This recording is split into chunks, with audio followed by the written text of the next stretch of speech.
a Jesús sentarse uno a su derecha y otro a su izquierda, ¿no? Y Jesús le dice, no saben lo que están pidiendo.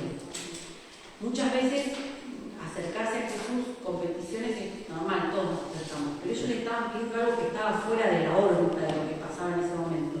Y como que Jesús los coloca en su lugar, ¿no? Le dice, miren, ¿por qué no miran primero a lo terrenal, lo que está acá? Vamos a sufrir. Pero después hay un detalle que el resto dice que cuando se enteraron los 18 discípulos se enojaron con ellos.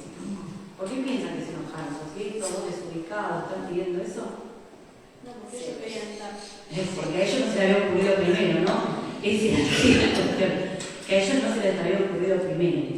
Y Jesús acá dice una frase que resume, ¿no?, gran parte de su misión y resume gran parte de los evangelios, que es: el Hijo del Hombre no vino para ser servido, sino para servir, y habla de servirse. Y yo decía, muchas veces estamos nosotros enfocados naturalmente, porque nos pasa, que estamos enfocados en lo que necesitamos. En primer lugar, a veces la necesidad nos apremia más que lo que queremos. Después estamos enfocados en lo que queremos nosotros y no estamos mirando lo que está a nuestro alrededor. Y Jesús como que quiso bajar de la mirada y decir: muchachos, miren acá, donde estamos ahora. Acá, en este momento, tenemos que servir. Eso tiene que ser nuestro primer objetivo, servir. ¿Tenés necesidades? ¿Tenés deseos? Sí. Primero servir.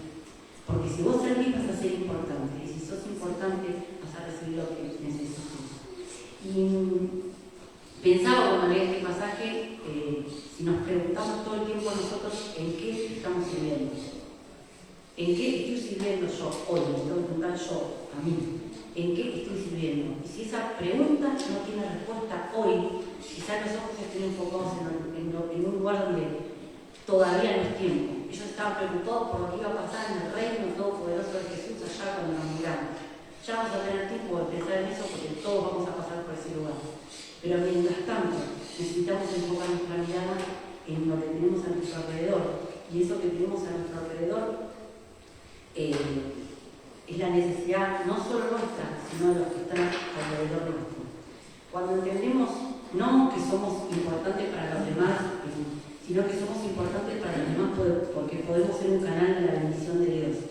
Si ofrecemos nuestra propia sabiduría, no creo que lleguemos a mucho, pero si ofrecemos lo que Dios puede dar a través nuestro, que somos instrumentos de servicio en sus manos, vamos a poder ser muy valiosos. Y a veces, como decía, no estamos enfocados en el servir porque estamos preocupados por alguna cosa que nos pasa a nosotros, naturalmente y normalmente. Y el Señor no quiere que sea así, quiere suplir todas nuestras necesidades, suplir aquello que nos preocupa, quitarlo de nuestra mente. Y a veces nos agobia lo que nos está pasando, porque es normal, a veces estamos tan angustiados por alguna enfermedad o estamos angustiados por alguna necesidad en particular y eso parece que ocupa toda nuestra mente, ¿no? Pero veníamos cantando que adoramos a un Dios todopoderoso, y ¿cómo vemos que ese Dios es todopoderoso? Por lo que puede hacer en nuestra vida, por lo que puede hacer en nuestra vida cotidiana, por lo que puede hacer en nuestra mente, por lo que puede hacer en nuestro corazón, que por ahí no nos quita directamente del medio de un problema, pero sí nos da la paz para poder enfrentar todas las situaciones que se nos presentan. Y hay una canción bastante antigua, pero que está muy buena, que a veces cuando, la frase muy conocida, ¿no? No le cuentes, una frase que muchas veces he leído, a Dios cuán grande es tu problema, contale a tu problema cuán grande es tu Dios. Y esta canción dice que no hay Dios tan grande como nuestro Dios, no lo hay. Y esos montes, esas cosas, esas necesidades que puedan aparecer en nuestra vida obstruyendo alguna cuestión, Dios la puede quitar. De hecho, hay un relato, una historia que fue bastante literal. Una iglesia, una congregación, tenía que comprar un terreno para construir un lugar donde reunirse. Y no podían hacerlo porque había como una montaña en el terreno donde tenían, el único terreno que tenían, y no podían construir ahí arriba y no se podían ir para los costados. O sea, ¿qué iban a hacer? Entonces empezaron a orar porque mucho no les quedaba. Y de hecho vino una empresa que necesitaba comprar tierra para otra construcción y sacó que hace muchos años que leí un devocional este relato. Ese fue literal, un monte que Dios movió, ¿sí? De acuerdo. Y no lo movió milagrosamente, o sea, no cayeron rayos del cielo y se movió, sino que sucedió algo que planteó una necesidad y esa montaña se movió. Y nuestras necesidades en esta mañana pueden verse de esa manera.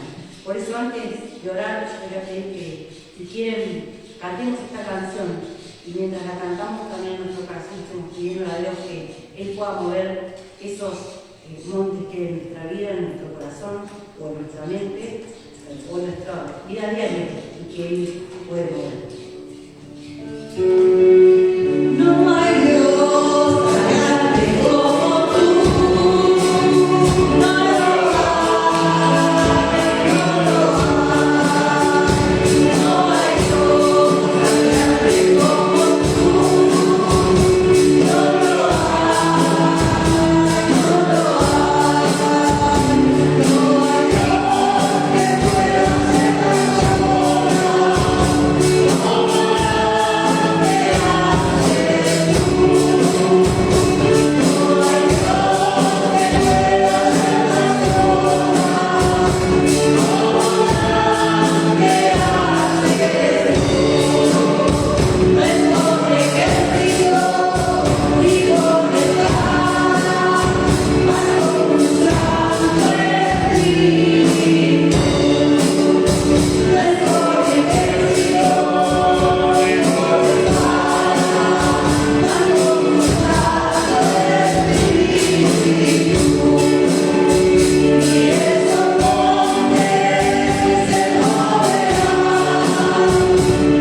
pueda hacer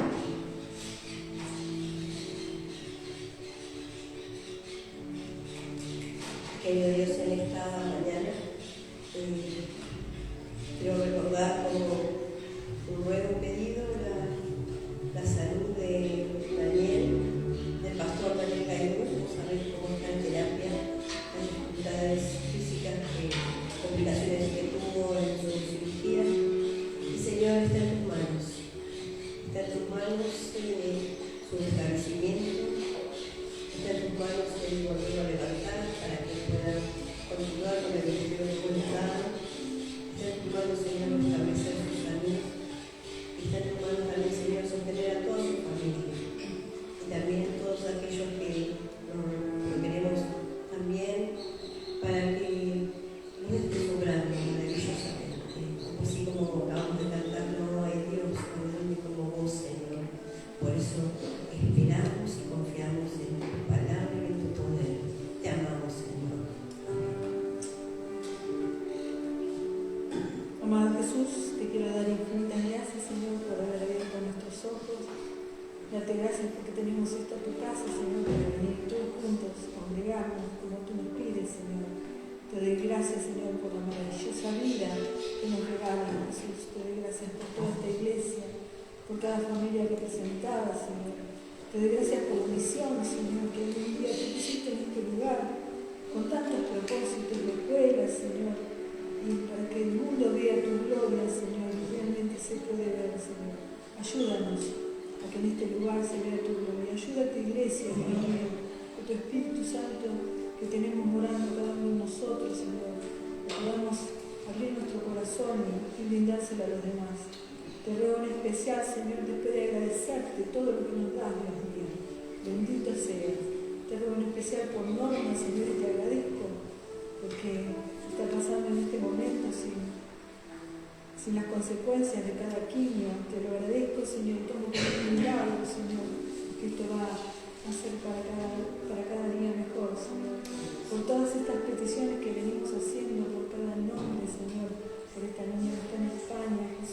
Mariana, bendícela, guárdala, protégela, Señor, sánala. Señor, en tus tiempos todo sucede. Te pido en especial también, Señor, por David Gómez, Señor, el arquitecto que lleva la casa, Señor, de Mariana. Toca su corazón, Señor. Él es un hijo tuyo, háblale, Señor, a su corazón. Bendice a mis hijos, guarda los cubres, a mis nietos, a todos mis familiares. Nuevamente bendice a cada uno, a cada hermano de esta iglesia. Te ruego por los jóvenes, Señor, síguelos abrazando, Señor, cuidando esta iglesia por medio de ellos. Te damos infinitas gracias por todo, en el nombre de Jesús. Amén. Yo quiero dar gracias por tantas oraciones como Julio, que es mi hermano, muchas gracias. Está mejor, ya no sé, así que bueno, eso, gracias.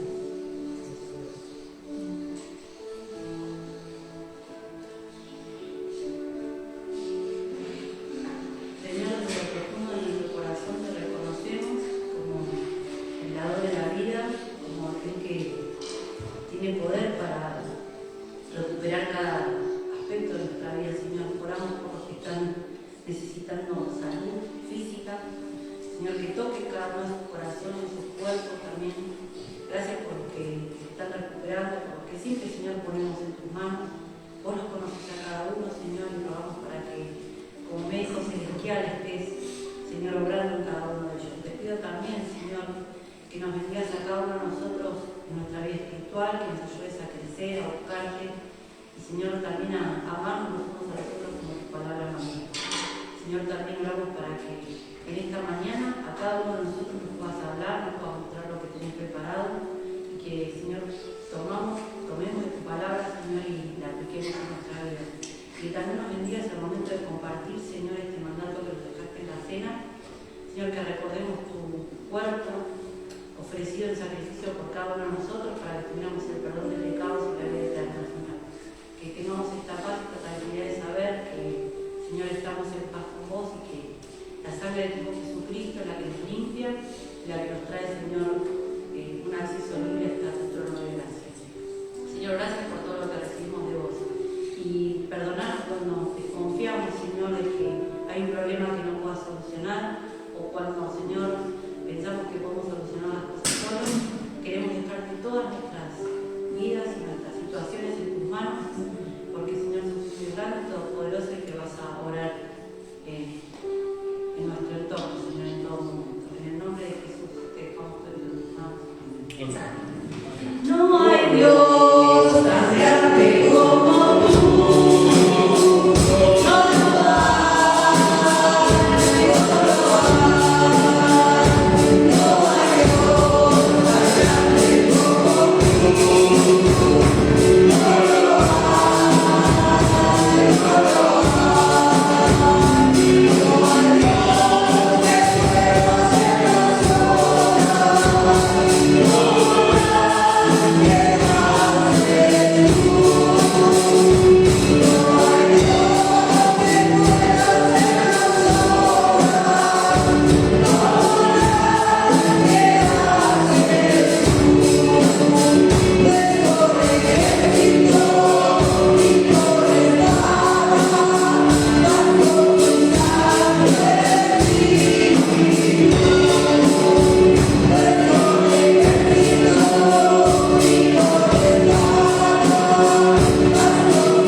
Y leemos, el que quiera buscarlo, lo ve también, leer en la versión de lenguaje actual, Marcos capítulo 15.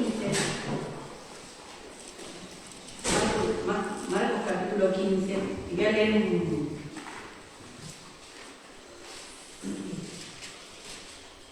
un buen párrafo a partir del versículo 6, pero Quizás estos pasajes los recordamos siempre en el momento de la Pascua y hoy como tenemos que recordar la muerte de Jesús, quería volver a leerlos. Marcos capítulo 15, a partir del versículo 6. Durante la fiesta de la Pascua, Pilato tenía la costumbre de poner en libertad a todos los presos que el pueblo quisiera. En ese tiempo estaba encarcelado un bandido muy famoso que se llamaba Barrabás. Junto con otros había matado a alguien durante un gran pleito que se armó contra el gobierno de Roma. La gente fue a ver a Pilato y empezó a pedirle que dejara libre a un prisionero como era su costumbre. Y como Pilato sabía que los sacerdotes principales habían entregado a Jesús solo por envidia, le preguntó a la gente: ¿quieren que deje libre al rey de los judíos? Pero los sacerdotes principales alborotaron a la gente para que pidiera la liberación de Barrabás. Pilato volvió a preguntar: ¿qué quieren que haga con el hombre que ustedes llaman el rey de los judíos? Clávalo en una cruz, contestaron a coro. Pilato les preguntó: díganme, ¿qué mal ha hecho este hombre? Pero la multitud gritó con más fuerza: clávalo en una cruz. Pilato quería quedar bien con la gente, así que dejó en libertad a Barrabás. Luego ordenó que azotaran a Jesús con un látigo y que lo clavaran en una cruz. Los soldados romanos llevaron a Jesús al patio del cuartel y llamaron al resto de la tropa. Luego le pusieron a Jesús un manto de color rojo oscuro y le colocaron en la cabeza una corona hecha con ramas de espinos. Entonces comenzaron a burlarse de él y gritaban: ¡viva el rey de los judíos! Lo golpeaban en la cabeza con una vara y lo escupían, y arrodillándose delante de él le hacían reverencia. Cuando se cansaron de burlarse de él, le quitaron el manto rojo y le pusieron su propia ropa. Después se lo llevaron para clavarlo en una cruz. Los soldados salieron con Jesús y en el camino encontraron a un hombre llamado Simón, que era del pueblo de Cirene. Simón era padre de Alejandro y de Rufo. Regresaba del campo y los soldados lo obligaron a cargar la cruz de Jesús. Así llevaron a Jesús a un lugar llamado Gólgota, que quiere decir la calavera. Allí le ofrecieron vino mezclado con mirra para calmar sus dolores, pero Jesús no quiso beberlo. Eran las 9 de la mañana cuando los soldados romanos clavaron a Jesús en la cruz. Luego hicieron un sorteo para ver quién de ellos se quedaría con su ropa. Además colocaron un letrero para explicar por qué lo habían clavado en la cruz. El letrero decía: el rey de los judíos. Junto a Jesús clavaron a 2 bandidos, uno a su derecha y el otro a su izquierda. La gente que pasaba por allí insultaba a Jesús y se burlaba de él, haciéndole muecas y diciéndole: hey, tú dijiste que podías destruir el templo y construirlo de nuevo en 3 días. Si tienes tanto poder, sálvate a ti mismo, baja de la cruz. También los sacerdotes principales y los maestros de la ley se burlaban de él y se decían entre sí: salvó a otros, pero no puede salvarse a sí mismo. Dice que es el Mesías, el rey de Israel, porque baje de la cruz y creeremos en él. Y también insultaban a Jesús los bandidos que habían sido clavados a su lado. Desde el mediodía hasta las 3 de la tarde, el cielo se puso oscuro.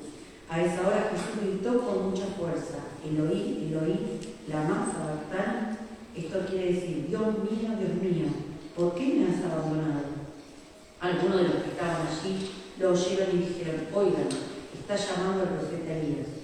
Uno de ellos consiguió una esponja, la empapó con vinagre, la ató al extremo de un palo largo y se la acercó a Jesús para que lo viera.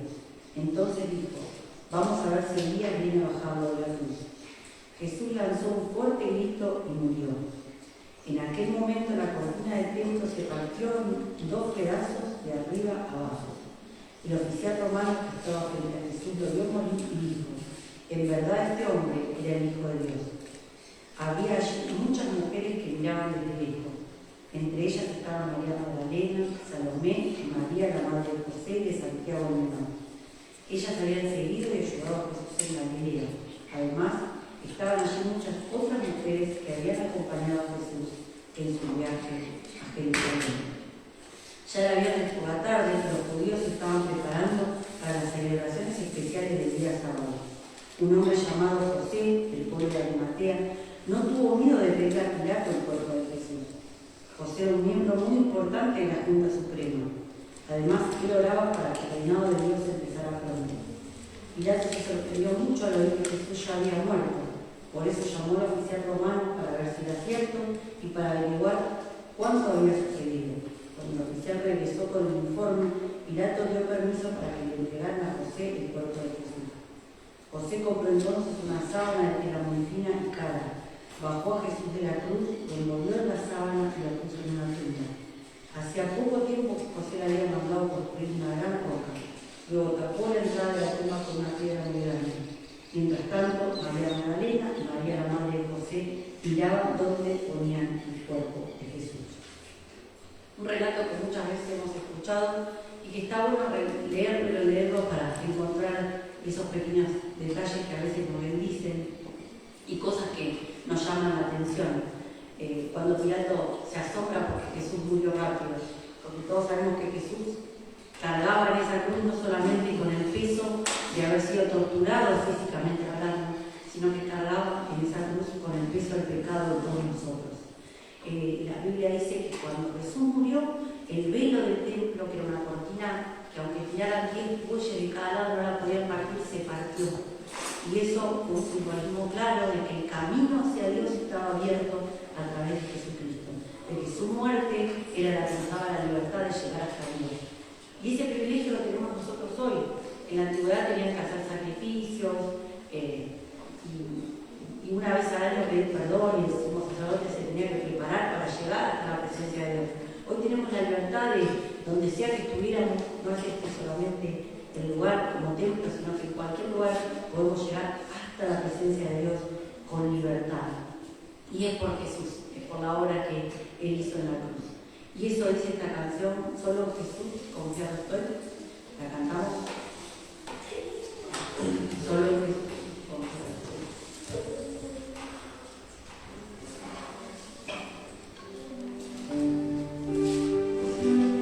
Porque eso también nos da la esperanza, porque Jesús no quedó ahí solamente en la cruz, como vimos como en la tumba, pero al tercer día resucitó. Y eso nos da la esperanza de saber que tenemos vida eterna, que nuestra vida no termina acá también.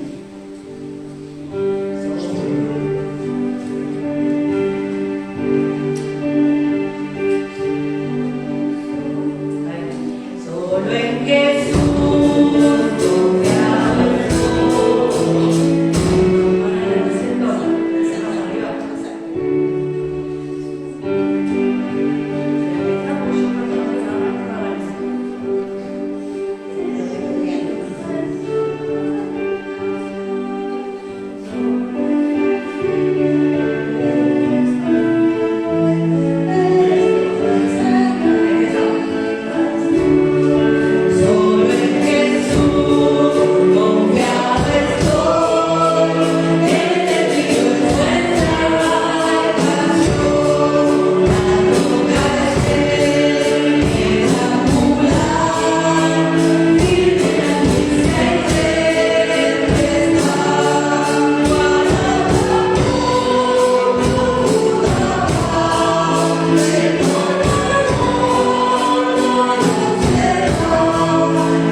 poder me sostendrá.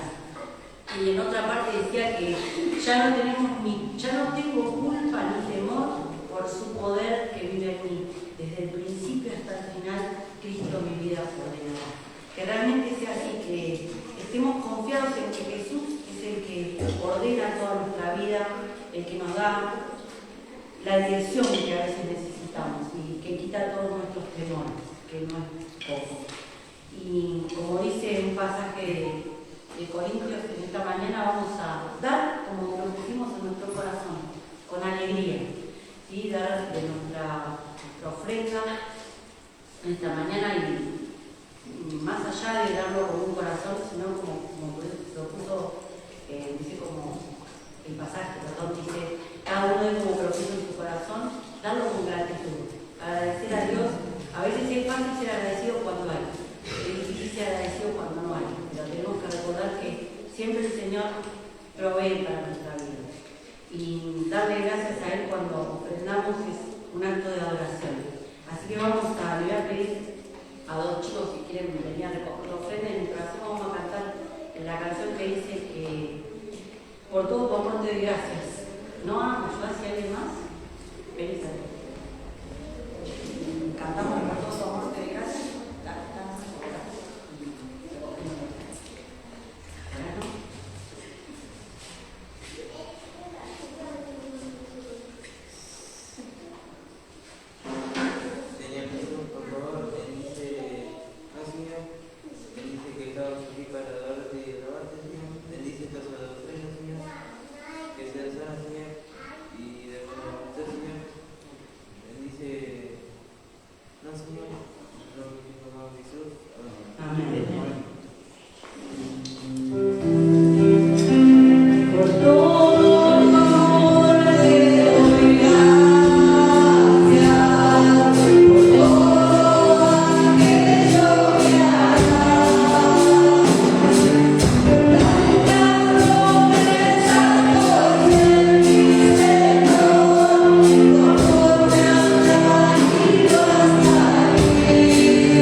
Muy bien, en esta mañana entonces vamos a compartir la cena del Señor.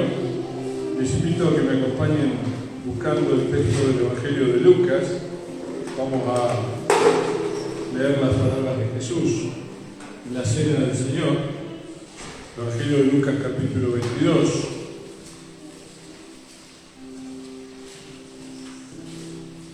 A partir del versículo 15. Dice Lucas: entonces le dijo Jesús: he tenido muchísimos deseos de comer esta Pascua con ustedes antes de padecer, pues les digo que no volveré a comerla hasta que tenga pleno su cumplimiento en el reino de Dios. Luego tomó la copa y dio gracias y dijo: tomen esto y repártanlo entre ustedes. Les digo que no volveré a beber del fruto de la vida hasta que venga el reino de Dios. También tomó pan y después de dar gracias lo partió y se lo dio a ellos y dijo: este pan es mi cuerpo entregado por ustedes, hagan esto en memoria de mí. De la misma manera tomó la copa después de la cena y dijo: esta copa es el nuevo pacto en mi sangre que es derramada por ustedes, pero sepan que la mano del que va a traicionarme está con la mía sobre la mesa. A la verdad, el Hijo del Hombre se irá según está decretado, pero hay de aquel que lo traiciona. Nosotros en esta mañana entonces vamos a participar de estos elementos, el pan y el vino, que representan el cuerpo y la sangre de Jesús. Si algún hermano quisiera dar gracias por este momento, lo hacemos en forma voluntaria. ¿Oramos?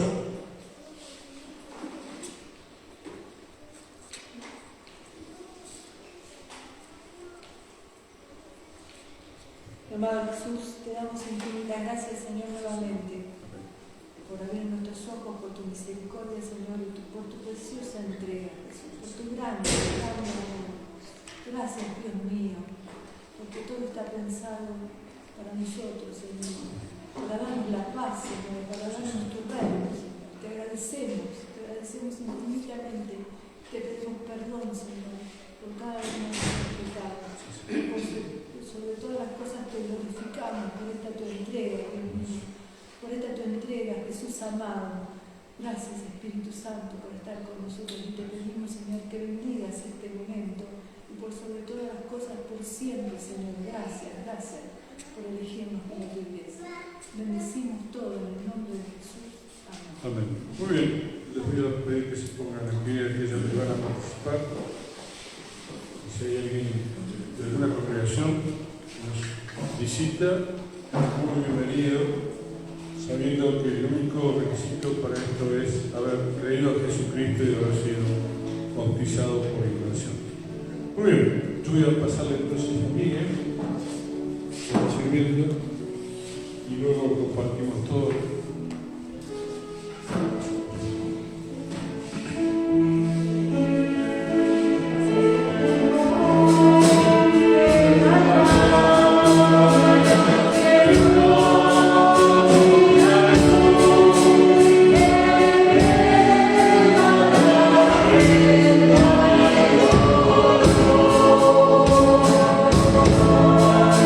Y yo amo esa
ese sacrificio precioso porque tenemos vida eterna. Pedimos que nos bendiga y gracias por este pan que representa tu cuerpo. En el nombre de Jesús. Amén. Hijo Jesús, tomen esto en mi cuerpo que por ustedes es partido. Hagan esto en memoria de él. Participemos de él.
Dijo Jesús, tomen, esta es mi sangre que por ustedes es derramada, hagan esto en memoria de mí. Participemos.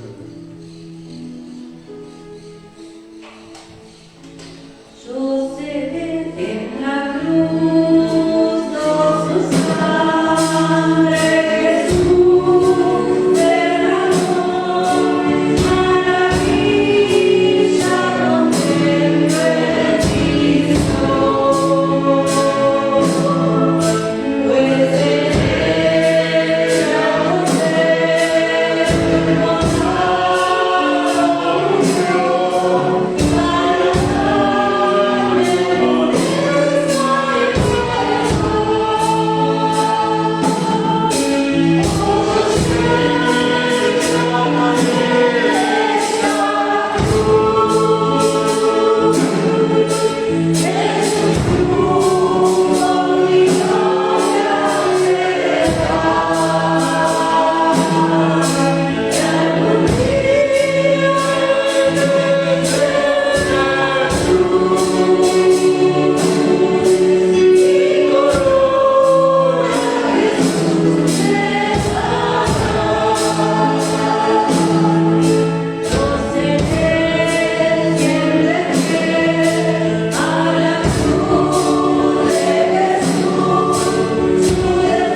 Karina.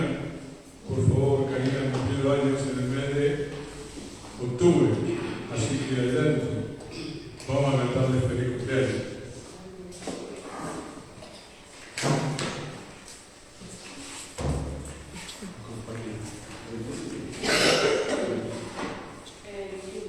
El 21 de octubre cumpleaños. Vamos a cantar feliz cumpleaños. Que lo cumpla feliz, que lo cumpla feliz, que lo cumpla feliz, que lo cumpla feliz, cumpleaños feliz, cumpleaños feliz, si lo cumple Cristo,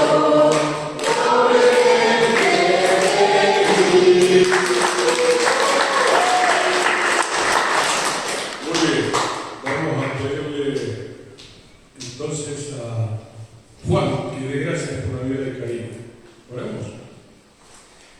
Amado Señor, te damos gracias en primer lugar por este día, gracias también por que Karina pudo cumplir años, te agradecemos porque sabemos que la estuviste acompañando durante todo este tiempo, gracias porque es de bendición para tu familia, para la congregación también, y te pedimos que sigas cumpliendo sus propósitos en la vida de ella. Gracias por todo, en el nombre de Jesús. Muy bien, ¿no? Muy bien, en esta mañana, como les prometí el domingo, quería empezar a hablar acerca de los dones. Pero antes de hablar de dones, quiero entonces que compartamos y definamos primero qué es la iglesia y para qué existe la iglesia como cuerpo de Cristo. Así que les invito a que me acompañen abriendo sus Biblias en la carta de Pablo a la iglesia de Efesios capítulo 4. Yo voy a leer los versículos 1 al 16. Efesios capítulo 4, versículo 1 al 16. Pero antes les voy a contar una anécdota donde vamos a ver un poco lo que es el concepto para muchos de lo que es una iglesia. Dice que un pastor fue invitado a predicar a una congregación y mientras se desarrollaba el culto, el pastor invitado, que había ido a predicar, le pregunta al pastor que lo había invitado local: dígame cuántos miembros tiene su congregación. A lo que el pastor local dijo: son 100 más o menos. Y el visitante, sorprendido por el número que le había dado este pastor, dijo: qué poca cosa se puede hacer con tan poca gente. Entonces el pastor local dijo: todo depende del enfoque que lo mire. Si nosotros acá los miembros no los contamos, los pesamos.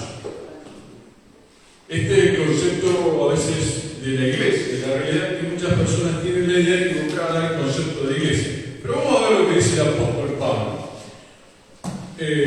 Ustedes tienen ahí un subtítulo en la mayoría de las Biblias que habla de la unidad del cuerpo de Cristo o la unidad en la iglesia. Dice el apóstol Pablo: por eso yo, que estoy preso por la causa del Señor, les ruego que vivan de una manera digna del llamamiento que han recibido.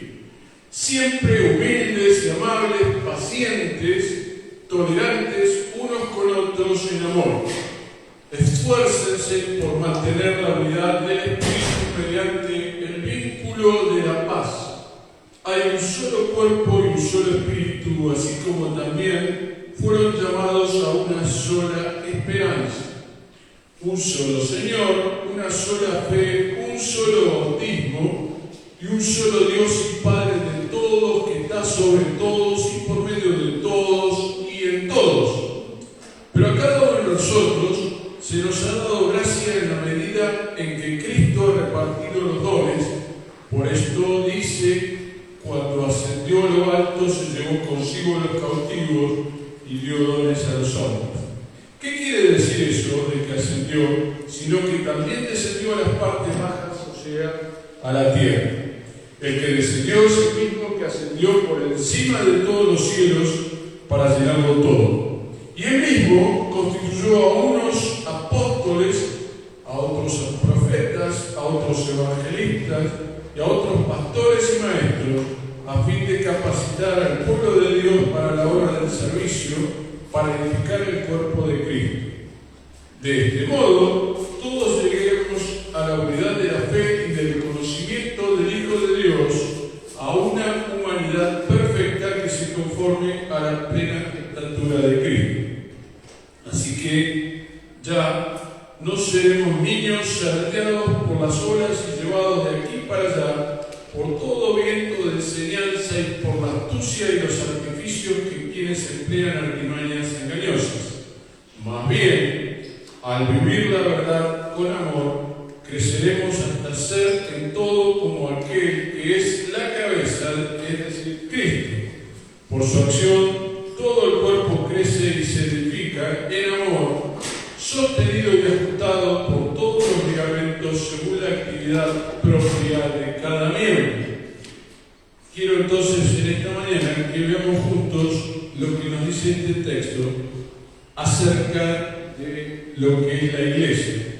Quizás los que tienen mucha antigüedad como miembros de la iglesia tienen muy claro, pero quizás hay hermanos nuevos que recién se están uniendo a la congregación que no tienen en claro realmente qué es la iglesia. Entonces vamos a definir el concepto de membresía, y el concepto de membresía ustedes de alguna manera lo tienen escrito a través del listado de dones que Pablo pone como lo que tiene que ver para qué está la iglesia. Primero quiero definir el término iglesia. Según el texto, el apóstol Pablo define a la iglesia, dice en el versículo 4, como un cuerpo. La palabra original que Pablo utiliza es mencionada, la idea de la iglesia es la palabra eclesia, pero esta idea viene del Antiguo Testamento, ¿sí? Viene del verbo kaleo hebreo, que significa convocar, llamar, convocar, asamblea. Es decir, la palabra eclesia o iglesia en el Nuevo Testamento se refiere a todos nosotros como la asamblea de los convocados por el Espíritu Santo mediante la conversión en Jesucristo para cumplir con el plan original de Dios. Y que Pablo lo revela acá en Efesios, y Pablo habla acerca del misterio. El misterio tiene que ver con la idea del cuerpo de Jesucristo clavado en la cruz. ¿Y qué es este misterio? Un poco lo que Ruth leía. Ruth leía de que cuando Jesús muere, dice que el velo del templo se rasgó en dos. Ese velo, o esa columna que separaba, esa columna separaba a judíos de no judíos, gentiles. Eso indicaba que solo los judíos tenían acceso a la presencia de Dios. En cambio, los gentiles, los que no eran judíos, podían ir al templo a adorar a Dios, pero no tenían relación directa con Dios ni con el sacerdote. Podían ver, pero no podían participar. Cuando se rompe esta muralla, eso indica que la presencia de Dios está accesible a cualquiera que no sea judío. Y lo que habla Pablo cuando dice este misterio se refiere a que ahora judíos y gentiles formamos parte del pueblo de Dios. Es decir, somos la iglesia, el cuerpo de Cristo. Ahora, ¿cómo nace la iglesia? Porque la iglesia nace no como una institución, la iglesia nace en el corazón de Dios. Si ustedes van al Evangelio de Mateo y me acompañan en el capítulo 16 del Evangelio de Mateo, los versículos 16 al 18, se nos presenta ahí el texto, Mateo escribiendo, de que la iglesia nace en el corazón de Dios, en un momento que Jesús está preguntando, y ustedes lo tienen ahí en el texto, a partir del versículo 16, viene la respuesta de Pedro. Es decir, Jesús anda preguntando quiénes dicen los hombres que soy yo, ¿sí? Y le dicen en algún momento, algunos dicen que eres Elías, otros que eres Juan el Bautista. Bautista, y Jesús le pregunta a los discípulos. Y Pedro le da la respuesta y le dice, y usted lo tiene ahí en el texto, tú eres el Cristo, ¿sí?, el Hijo del Dios viviente, afirmó Simón Pedro. Y entonces Jesús le responde, dichoso tú, Simón, hijo de Jonás, le dijo Jesús, porque eso no te lo reveló ningún mortal, sino mi Padre que está en los cielos. Y yo te digo que tú eres Pedro, y sobre esta piedra edificaré mi iglesia, y las puertas del reino de la muerte no prevalecerán contra ella. Y Pablo, en la misma carta que nosotros acabamos de leer, en los versículos 19 al 22, nos habla también acerca de lo que es la iglesia de Jesucristo. Es decir, la iglesia, lo que somos nosotros, está naciendo en el corazón de Dios a través de la declaración de Pedro de que Jesús es el Hijo de Dios. Y es interesante cuando nosotros leemos ese texto del Evangelio de Mateo, el juego de palabras que Jesús utiliza para hablar con Pedro. La palabra Pedro significa piedra, y la palabra que Jesús utiliza es sobre esta roca, o sea, vos sos Pedro, y sobre tu declaración como piedra voy a fundar la iglesia. Esa es la idea que Jesús le muestra al apóstol Pedro. De ahí que el apóstol Pablo, cuando escribe a la iglesia de Éfeso, habla de la grandeza de Dios. Y observen que en el capítulo 4 que nosotros hemos leído, los versículos que hemos leído tienen que ver con el cuerpo de Cristo. Y entonces Pablo dice que debemos esforzarnos por mantener la unidad del Espíritu mediante el vínculo de la paz. Y entonces se empieza a establecer un concepto que tiene que ver con lo que es la iglesia. Porque dice Pablo, hay un solo cuerpo. Es decir, compara al cuerpo humano con nosotros, el cuerpo de Cristo. Somos un solo cuerpo y somos un solo espíritu. Es decir, hay un solo espíritu, el Espíritu Santo, hay una sola fe y un solo bautismo. Es importante que tengamos en cuenta esto. Es decir, Pablo dice que habla a través del Espíritu Santo y dice que la unidad es el vínculo de la paz. Un solo cuerpo, es decir, hay una sola asamblea, no hay varias asambleas. Lo que hay son denominaciones, pero la iglesia del Señor es una sola. La iglesia del Señor es una sola, ¿sí? No importa en qué lugar está, existe como un cuerpo solo, una sola. Y hay un solo cuerpo y además hay una sola fe y es la fe en Jesucristo.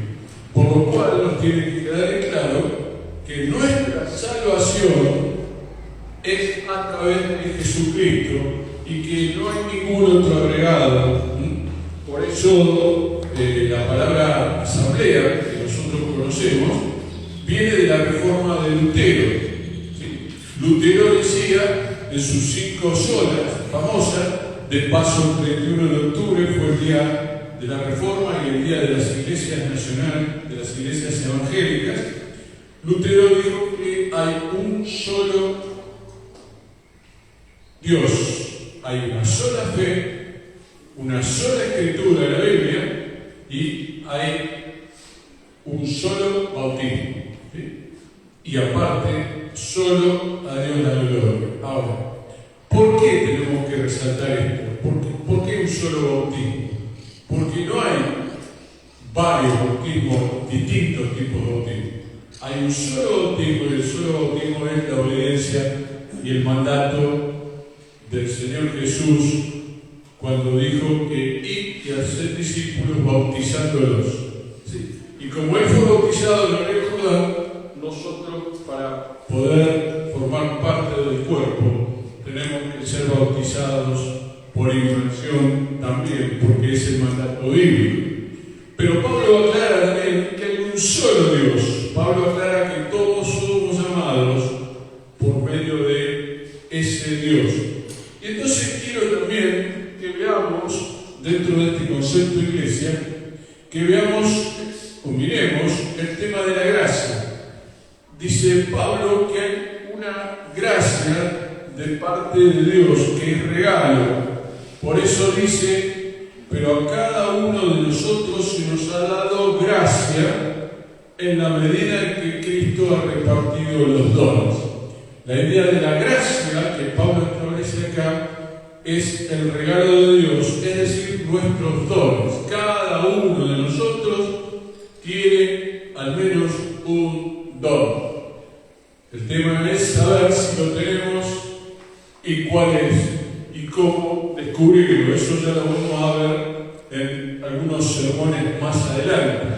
Y como son regalos de Dios, todos tenemos uno. Y ese don, dice Pablo, tiene que ver con la edificación.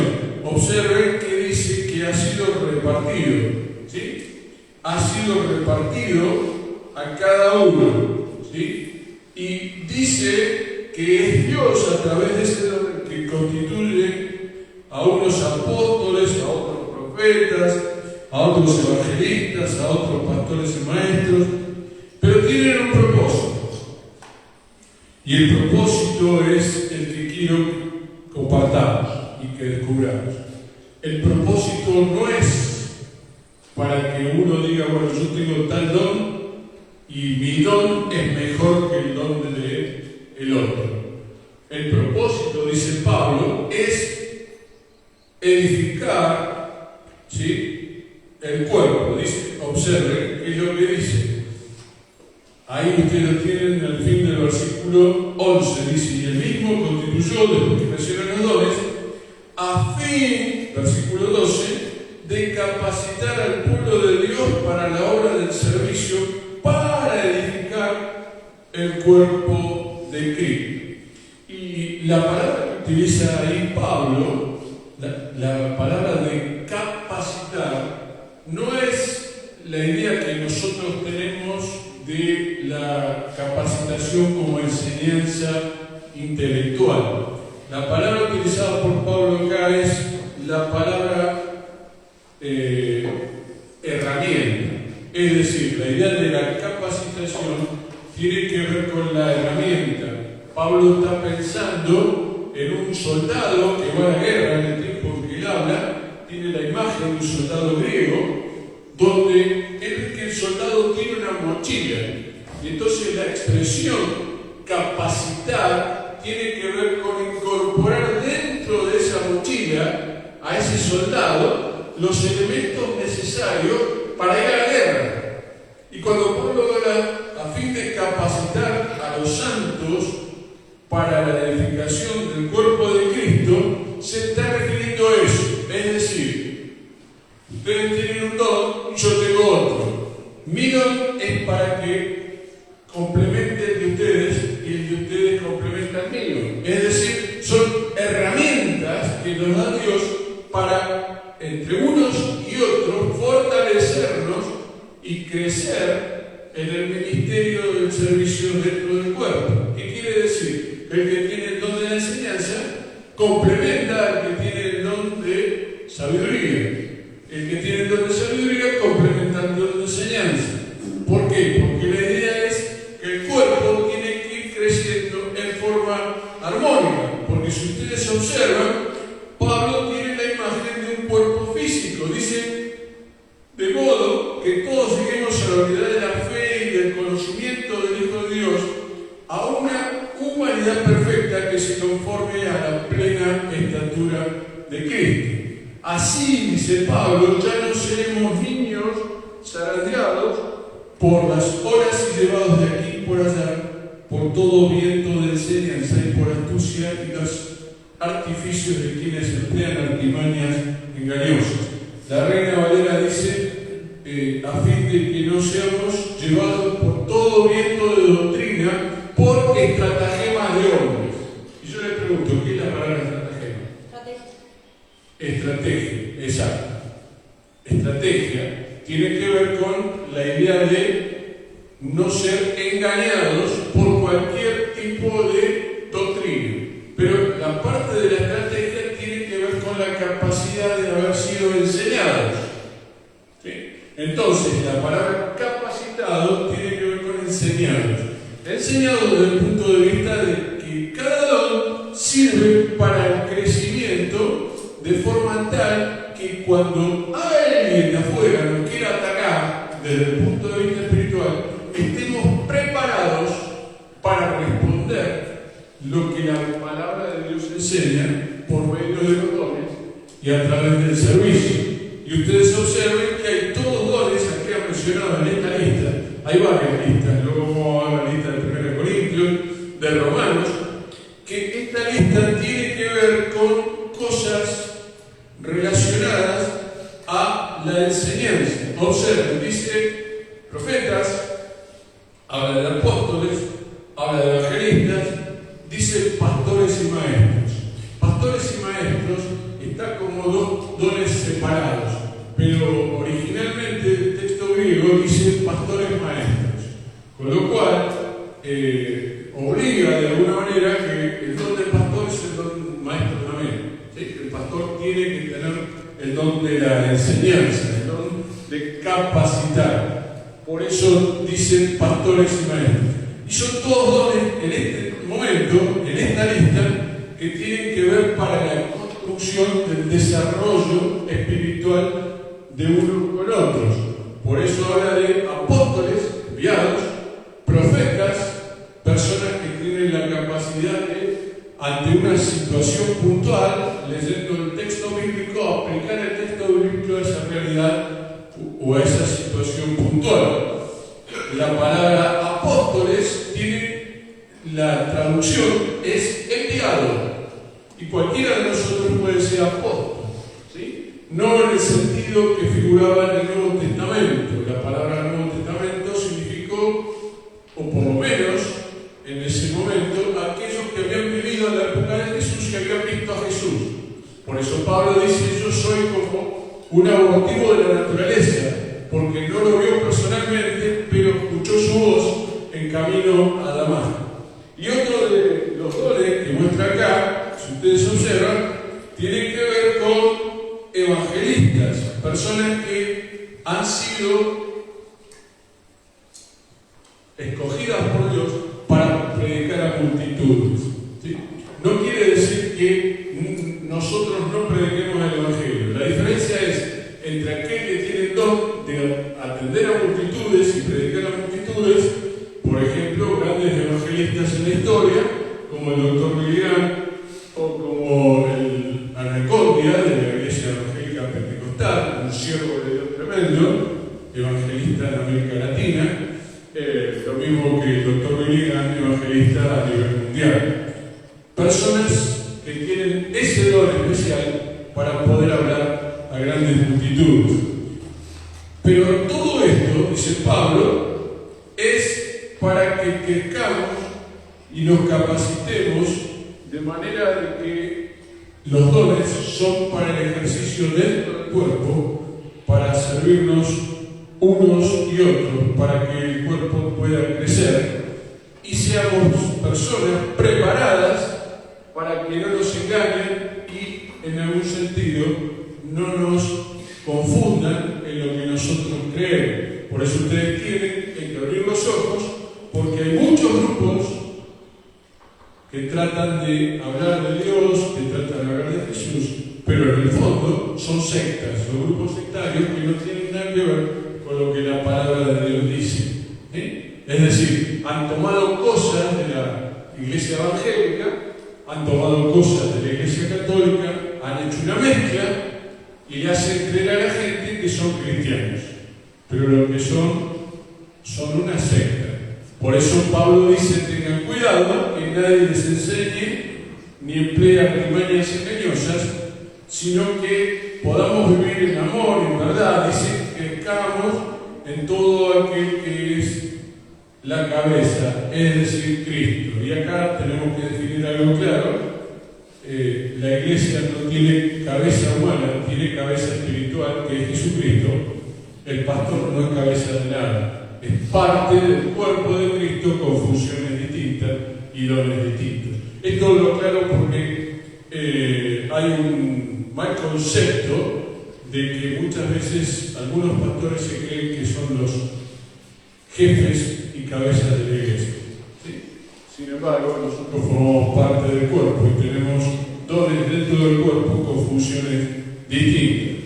Y Pablo termina, y con esto quiero no avanzar más, a que nuestra misión como iglesia es el lugar para que Dios nos puso acá y nos dio los dones, y realmente, y esto como desafío, no existe cristiano solo.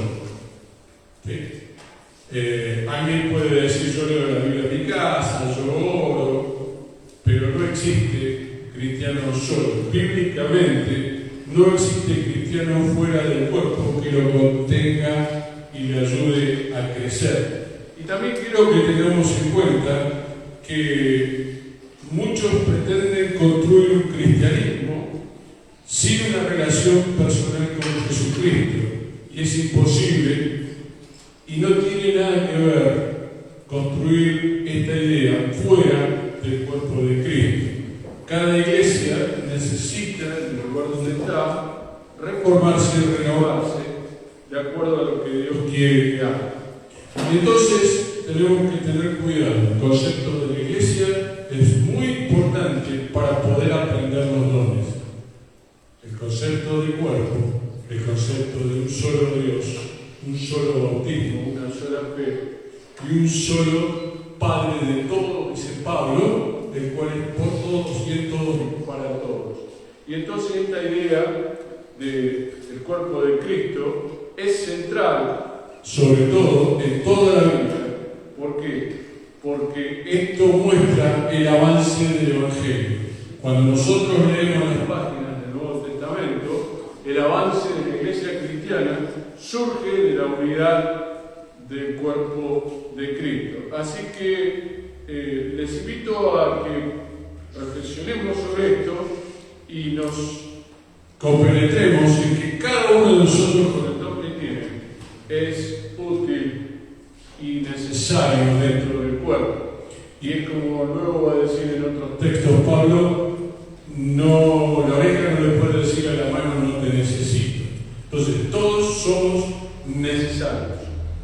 No es necesario solamente que esté el pastor, es necesario que estemos todos, porque el cuerpo funciona con todos los dones, y son todos los dones los que nos van a ayudar a crecer en una forma armónica, y vamos a tener un cuerpo en la medida de la plenitud y estatura de Cristo. Ahora, obviamente esto no lo vamos a conseguir acá en la tierra, pero tenemos que apuntar a ese modelo de enseñanza bíblica que tiene que ver con lo que el Nuevo Testamento nos enseña. Así que les invito ahora a que cerremos nuestros ojos y que la presencia de Dios, cada uno de nosotros, tengamos en cuenta si tenemos en claro el don que Dios nos dio o si todavía lo tenemos que descubrir. Si es así, a través de los distintos sermones que vamos a tener, vamos a ir descubriendo los distintos dones. Pero ¿cómo se descubre un don? Más allá de pedirle a Dios que nos muestre, es poniéndolo en práctica. Así que vamos a orar y que el Señor nos desafíe a investigar interiormente qué dones tenemos y cuáles son aquellos que nos gustaría comprender para servir mejor. Oremos. Señor, te damos gracias por tu palabra. Te pedimos que nos ayudes, que nos des entendimiento que tu Espíritu Santo nos ayude a descubrir aquellos dones que nos diste. Gracias por aquellos que tienen en claro su don. Señor, que puedan usarlos para el ejercicio dentro del cuerpo de Cristo. Gracias te damos porque seguramente vos repartiste a cada uno un don y cada uno de nosotros tiene un don para servir. Ayúdanos a descubrirlo, ayúdanos a ponerlo en práctica para poder juntos, unos y otros, crecer en armonía, en unidad, conforme a lo que dice tu palabra. Un Señor, una fe, un bautismo, un solo Dios y Padre que es sobre todos y en todos. Gracias porque en Jesucristo podemos tener unidad, no uniformidad, sino unidad espiritual. Pero gracias porque nos hiciste a cada uno distintos, cada uno tiene un don diverso para el engrandecimiento de tu reino en este lugar. Te pedimos que nos ayudes en el tiempo a poder descubrir y ejercer ese don que nos diste, para que la obra en este lugar pueda ser desarrollada y muchos puedan llegar al conocimiento de la verdad a través del testimonio y de los dones que nos diste a cada uno de nosotros. Te bendecimos y te damos gracias. En el precioso nombre de Cristo Jesús oramos. Amén.